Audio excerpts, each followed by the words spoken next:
Сайн байцгаана нааг Бацаахны Бат Эрдэнэ гэдэг. Өнөөдрийн зөвлөгөө подкаст нэвтрүүлгээр хөрөн болон загасны талаар зөвлөгөө өгнө.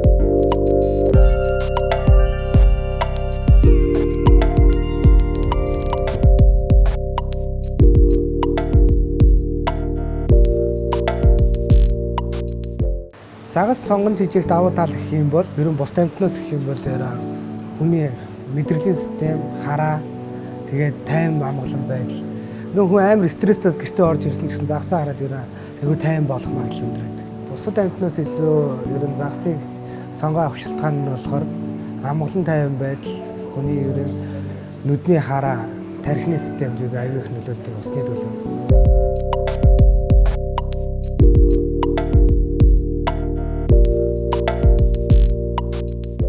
Хопс болон гэрийн нөхцөлд бүх төрлийн загсыг тэжээх боломжтой. Хопсын ажлын байран дээр гэх юм бол жижиг төрлийн сүргэлдэг загаснууд буюу тийм Суматри барбус, Огни барбус, тиймэрхүү төрлийн загаснууд их тэжээх юмнаас зүгээр байдаг. Хэцүү төрлийн загас гэх юм бол далайн загас байгаа одоогийн байдлаар. Далайн загсыг болохоор давсын тааруулна, давсыг найруулахж бараг сар усын энд бэлддэг Монголд. Тэгжээж далайн загсны хэмжлтүүрийн тааруулж тэгжээ далайн загсыг хийх боломжтой.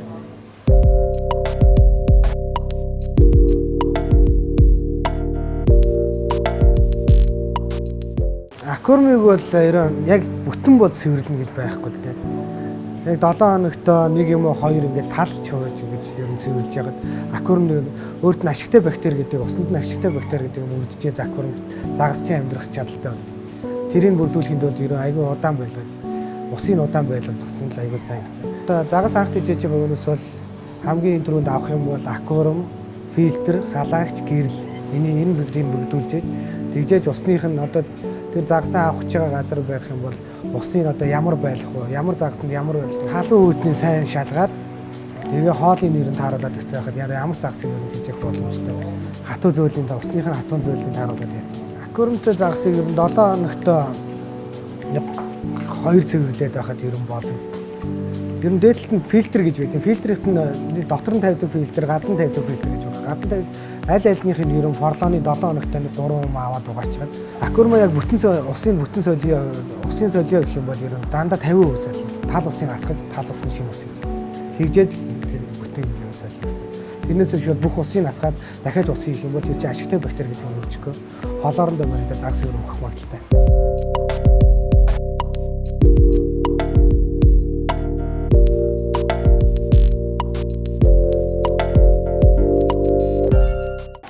Aquascape болохоор одоо яг энэгээр юм л та манай юм.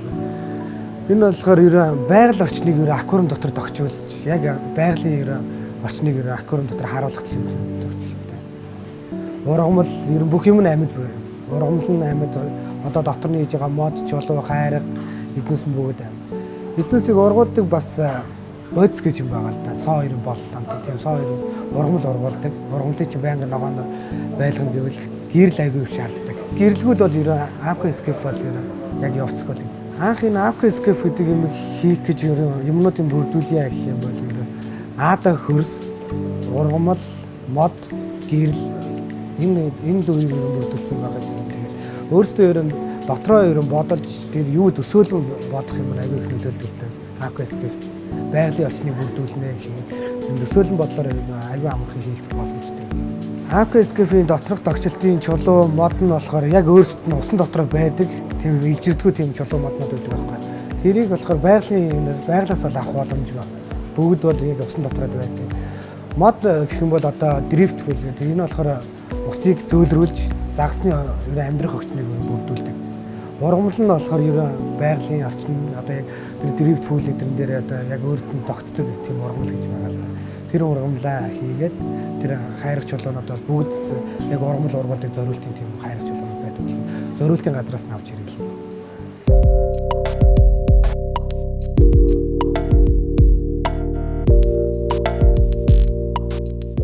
Анх загас авч тийжээ гэж байгаа хүмүүс байх юм бол гойрон голцсон мэрэгжлийн хүмүүсээс зөвлөгөө авч бүх усны тааруулалт одоо хоолны зөвлөгөө хамгийн түрүүнд авах шаардлагатай юм бол ус, хоол хоёр. Заавал тэр авж байгаа дэлгүүрээс зөвлөгөө авч ямар загастайгаа амьдрж болохгүй юу гэдгийг сайн асуух хэрэгтэй. Ерөн хүүхдүүд ерөн голцоож ирээл ерөн би энэ загсыг авна, энэ загсыг авна гэл голцоо тэгэж яриад хоорондоо тохирдгүй загснууд хөдөлгөөнөөс авцсан байдгийг хаяа. Тэгэхээр заавал мэрэгжлийн үнээсээс асууж ажил ерөн сонголтоо хийгээд гэж. Ерөн алтан загас чинь болохоор өөрөө хүүтэн усны амьтан болохоор алтан загасны нэг ерөн холигдоод байдаг. Яг өөрсдийнхээ нэг төр сөргөлдөг жижиг загаснууд хоорондоо холигддог зөндөө загаснууд. Одоо тетрагийн төрлийн загас гэх юм уу, барбусны төрлийн загас гэх юм уу, эднээс нь хоорондоо ерөн амьдарч болдог. Нэг омгийн загас гэж ярьдаг. Тэгээ одоо хээндийн мичнөөс мойл, бицэл гэдэг нь болохоор амин зузаг гаргадаг өөрөөсөө. Бус ерөн төрлийн загаснууд ерөн гоцсоо төрс шахаж. Магчин загастай хийж болдог загас, хийж болдгоо загас гэж байгаа. Ягаад гэвэл тэр чинь хоорондоо бие бинийгээ барьж идэх магадлалтай. Усны амьтад гэдэг чинь яг таад мэддэхгүй шүү дээ.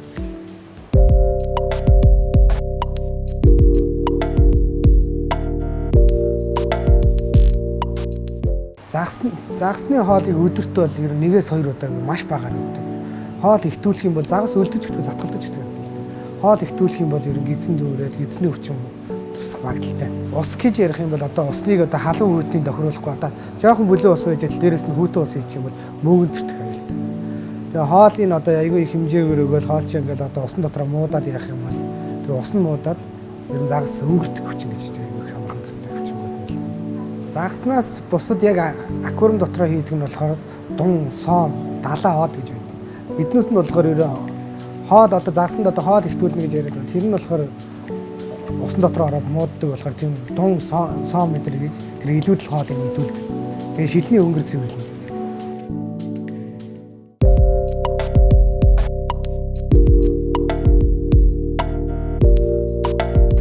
Хүмүүсийн гаргадаг алдаа гэх юм бол ерөө энэ тэндээс ерөө манай монголчууд загсны дэлгүүр аягүй олон хөгжсөн байгаа.